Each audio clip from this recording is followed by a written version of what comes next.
Suluk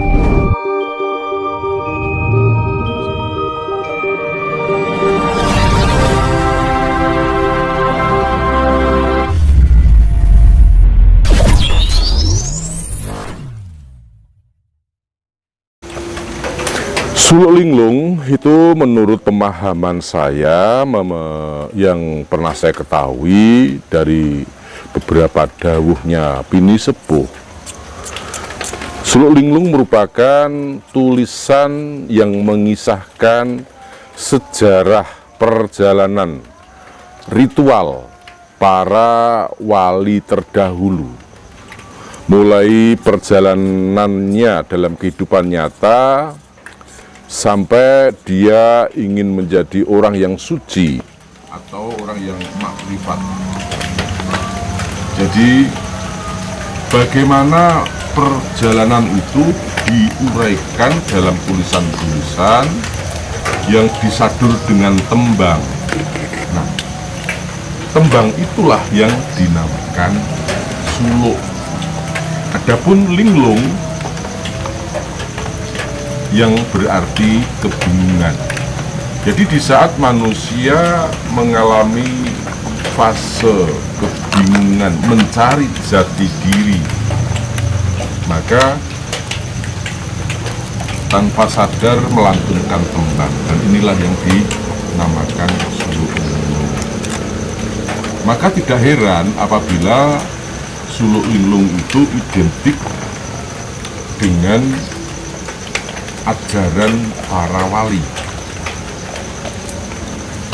Suluk linglung identik dengan ajaran para wali, Wali Songo, dan khususnya Kanjeng Sunan Kalijogo. Meskipun suluk linglung itu Kanjeng Sunan Derajat juga punya, Kanjeng Sunan Giri juga punya, Kanjeng Sunan Merapen juga menulis tentang kidung-kidung. Namun yang lebih dikenal adalah suluk linglung Kanjeng Sunan Kalijogo. Karena apa? Kanjeng Sunan Kalijogo yang paling banyak melanglang wilayah dalam syiar Islamnya. Kanjeng Sunan Kalijogo ini bisa dikatakan berkeliling Nusantara. Bahkan dikisahkan pula Kanjeng Sunan Kalijogo semua aulia, semua wali, baik Kanjeng Sunan Bonang yang sudah banyak menjadi cerita rakyat itu, Kanjeng Sunan Kalijogo berguru dari berbagai sunan, baik Sunan Giri, Kanjeng Sunan Ampel pun diguru. Bahkan konon Kanjeng Sunan Kalijogo adalah sunan yang paling panjang umur dan juga paling dekat dengan masyarakat. Bahkan menurut beberapa cerita, Kanjeng Sunan Kalijogo itu tidak hanya berguru pada sesama sunan, melainkan juga berguru pada nabi, bertemu dengan Nabi Khidir. Nah, ini dalam hal ini kita mulai muncul tanda tanya di zaman apa dan kapan gitu. Namun bagi orang yang mempunyai kebatinan yang tajam, itu tidak ada sesuatu hal yang mustahil. Karena apa? Mungkin bukan wajah kasarnya yang bertemu dengan Nabi Khidir, melainkan mata batinnya. Dalam perjalanan mata batin itu Kanjeng Sunan Kali bertemu dengan Nabi Khidir dan mendapatkan wejangan-wejangan yang bisa direkam hingga kembali ke dalam alam sadar dan diwejangkan kepada anak turunnya. Dan lagi pula Kanjeng Sunan Kali kan merupakan wali yang paling jawani, dan khususnya warga Tuban dan sekitarnya, Jawa Timur pada umumnya, yang paling dibanggakan adalah Kanjeng Sunan Kalijogo, khususnya bagi mereka saudara-saudara kita yang penganut ajaran penghayat kepercayaan terhadap Tuhan Yang Maha Esa, Islam Kejawen, dan lainnya. Karena apa? Beliau mempunyai identitas yang khas sebagai orang Jawa, dengan iketnya, dengan pakaian luriknya. Ini merupakan ciri khas orang Jawa yang disematkan di diri Kanjeng Sunan Kalijaga, sehingga tidak sedikit aliran-aliran kejawen yang memproklamirkan bahwasanya ajarannya adalah ajaran Kanjeng Sunan Kalijaga. Kembali mengenai suluk linglung. Suluk itu adalah tembang, dan linglung itu adalah maknanya bingung, seperti yang saya sampaikan di awal tadi. Di saat manusia mencari jati diri, maaf dalam hal ini saya bercerita mengistilahkan manusia begitu saja agar mudah dicerna, ya tentunya mungkin perjalanan para wali terdahulu.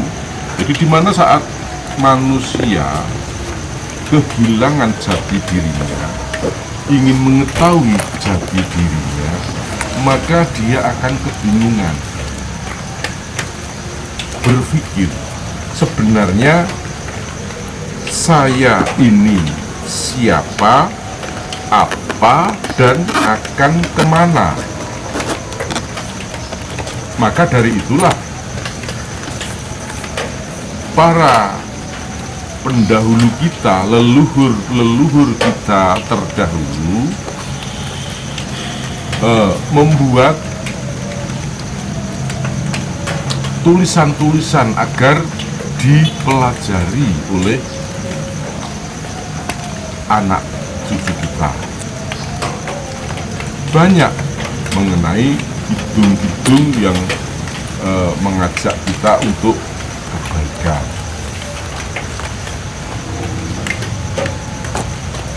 Beberapa kidung pernah dikembangkan oleh para sesepuh. Ada Gendang Gulo, ada Asmorondono, yang di dalamnya mengandung unsur kedekatan manusia terhadap Sang Pencipta. Kalau orang Jawa menyebutnya manunggaling kawula Gusti. Bagaimanakah manunggal itu? Manunggal itu tidak lain adalah kumpulnya satu rasa. Jadi ibarat gula bersama manisnya, api beserta panasnya, dan segala sesuatunya itu disebut jumbo. Jika sudah jumbo, maka loro-loroning atunggal yang tidak bisa terpisahkan, itulah yang disebut manunggaling kawula Gusti. Jika kita melihat saudara kita pada saat sholat dan setelah usai sholat dia membaca wirid di depan, kanan, kiri banyak orang yang berlarian, tapi dia tidak berdiri, tidak bergeming. Nah, inilah orang yang sedang manunggal. Orang yang sedang manunggal dengan Sang Maha Penciptanya. Dia tidak mendengar apapun yang ada di sekelilingnya karena dirinya sudah kosong. Namun tentang apa yang dirasakan, tentu saja yang melihat tidak akan bisa merasakan, hanya melihat dan juga mengira-ngira. Maka bagi yang ingin tahu sebenarnya bagaimana manunggaling kawula Gusti, itu harusnya ngelakoni. Jadi tidak hanya dongeng. Jadi ketika saya ulangi, ada orang sedang wirid di masjid misalnya, kanan kirinya ada orang jalan gedebukan, ya. Ono suara apa wae dekne orang rungokke, dia asik dengan illallah, illallah, illallah, illallah, illallah. Nah, kita hanya bisa mereka-reka. Wah, si Suto kae lho, lagi manunggal, begitu. Tapi kita tidak tahu, benarkah dia tidak mendengar, benarkah dia sedang manunggal, atau hanya action. Hanya pura-pura. Hanya pura-pura lah ini. Maka sing jeneng ilmu kuwi apike yen dilakoni, bukan untuk dilihat. Kembali ke Suluk Linglung, itu adalah beberapa tembang yang telah dicatat. Sebentar Romo, asal usulnya Suluk Linglung itu dari mana Romo, dan siapa yang pertama kali yang mempelajari untuk Suluk Linglung itu Romo? Suluk Linglung sampun nggih tetes Suluk Linglung sampun kula aturaken kala wau bahwasanya suluk ini merupakan tulisan sejarah perjalanan para pinsepuh pada masa itu, yang tujuannya adalah untuk si anak cucu agar tidak kehilangan lacak, ora kehilangan sejarah, tidak kehilangan sejarah, tidak kehilangan cerita. Maka dibuatlah tulisan, dan tulisan ini berupa tembang. Mengapa ditembangkan? Dengan tujuan agar tidak semua orang paham. Kalaupun paham adalah orang yang memang benar-benar sepaham atau sealiran. Karena isinya dalam Suluk Linglung itu seperti saya sampaikan tadi, selain perjalanan kehidupan yang nyata, juga kehidupan di bawah sadar atau kehidupan di alam lain sebagai orang yang benar-benar sudah menuju ke makrifat. Iya. Oh gini Romo, tadi Romo kan bilang kalau Suluk Linglung itu bukan hanya dimiliki Sunan Kalijogo, kadang Sunan Derajat, Sunan Ampel juga mempelajari. Apakah ada perbedaan Romo? Apa Suluk Linglung yang dimiliki Sunan Kalijogo sama Kanjeng Sunan Derajat itu? Boten. Intinya sama Romo ya. Jadi itu kan jeneng tuh Mas. Jadi Suluk Linglung. Jadi Suluk Linglung kalau di zaman sekarang di era ini, itu adalah sebuah ritme atau irama di dalam khasanah dunia sekarang ini. Anak-anak seusia cucu saya, anak saya mengenalnya irama campur sari, irama dangdut, irama pop. Nah, itu tidak ubahnya seperti itu. Jadi Suluk Linglung itu adalah ritme. Adapun syairnya macam-macam. Ada yang mengisahkan tentang asmara, ada yang mengisahkan tentang perjalanan ritual. Jadi kayak suwuk, tembang, dan kidung itu beda apa sama Rom? Suluk, tembang, dan kidung ini tiga kalimat yang berbeda tapi mempunyai arti yang sama. Kidung itu gandang, gandang itu juga tembang, suluk juga tembang. Jadi garis bawahnya suluk itu adalah tembang. Jadi suatu peristiwa perjalanan kehidupan yang ditembangkan. Berarti suluk itu bisa dipelajari semua orang bisa Romo ya? Ya, kalau suluknya bisa, semua orang bisa. Mau kalau belajar suluknya gitu ya. Jadi dalang-dalang kan suluk semua. Iya. Tapi harus orang-orang tertentu yang bisa Romo? Apa? Enggak juga. Enggak juga ya?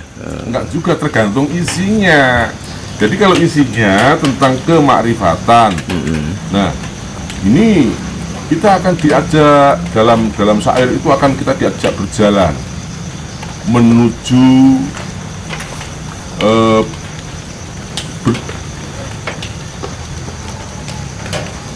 berjalan-jalan menuju ke hadapan untuk mengenal Allah, ya.